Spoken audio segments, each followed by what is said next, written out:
How was it? Workout went well. I like the workouts where they let you go live for a little bit, so they let us do some one-on-one, some 3-on-3, and that is always the best kind of workouts.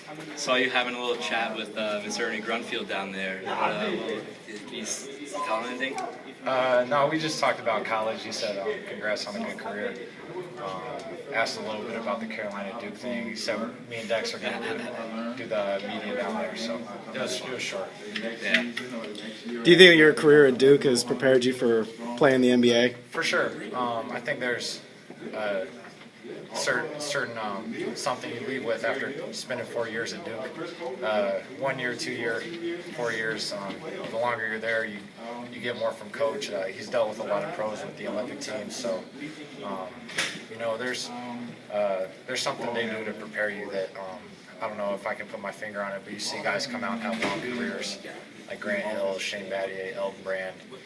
Those guys stick around for a long time. John Wall's been talking about needing a pick and pop 4. Yeah. You think you fit that role? Yeah, well, I have to shoot a little better, but with that being said, I think shooting's one of the most correctable things in basketball, and that's something I wasn't asked to do at Duke. So if you give me a summer, give me a preseason, say Mason, you make shots, I'm going to make shots. So, that's something I could absolutely do. Is that where you see yourself in the NBA as a 4? Do you think you play some center spots, or what's? Yeah, I'm just a player, so it comes down to what Coach wants, who the other players are. But I think it's valuable in that I can play both, depending on who. A guy gets hurt at center, I can slide over. We have a big guy, we have a Ney or Dwight Howard, I can play the 4. So I'm very confident in being able to do both. You got any local fans cheering for you out here? You're a local guy. Yeah. I have the Off Coast College Park. Yeah, so Off Coast College Park. Yeah, so some of my best buddies on the team are from DC. So Quinn Cook, Tyler Thornton, Josh Hairston, or DMV, as they like to call it. So, I know.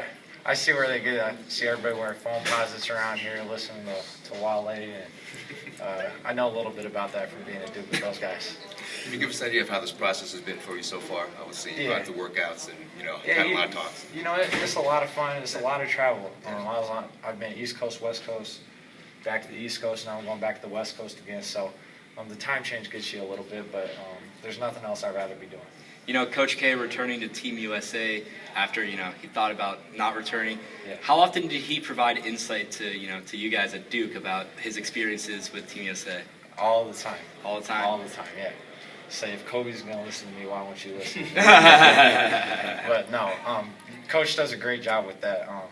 It's so good that they brought him back for another 4 years, and the guy's only lost 1 game in the last decade with him, so he does an unbelievable job with that.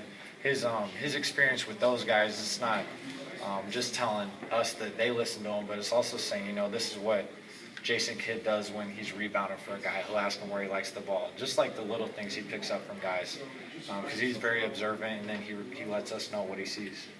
Now, obviously, you saw a lot of, not a lot, but you saw Alex Len some this year, and he's obviously one of the top prospects in this draft. So what are your thoughts on Alex Len, considering that, you played, the real rivalry, you played him twice this year? Well, we played him 3 times. 3 times.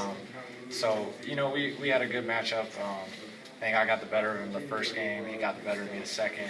And the third one was we played each other even. So, he's a good player. I hope he gets healthy, and wish him all the best. Can't let you get away without a Maryland question, too.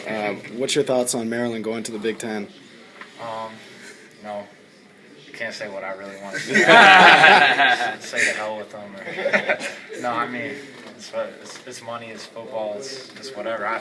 I don't pay attention enough to know the reasons for conference realignment, but I would hope, I know it won't happen, but I would hope they would still play the Duke-Maryland game. I think it's one of the best games in college basketball. I'm sure if it comes to money, I'm sure the ratings are good, but hopefully they'll get that done. As a Syracuse student, I have to ask this, which is, what do you think the Duke-Syracuse series is going to be like now that Syracuse is coming to the ACC? It's going to be epic. I always wish I could have played the Carrier Dome or in that game. There are a few places in college basketball. Playing at Duke, you play at almost every venue. There are a couple of venues like Syracuse and in Louisville that you wish we would have switched one year earlier. Yeah. Okay.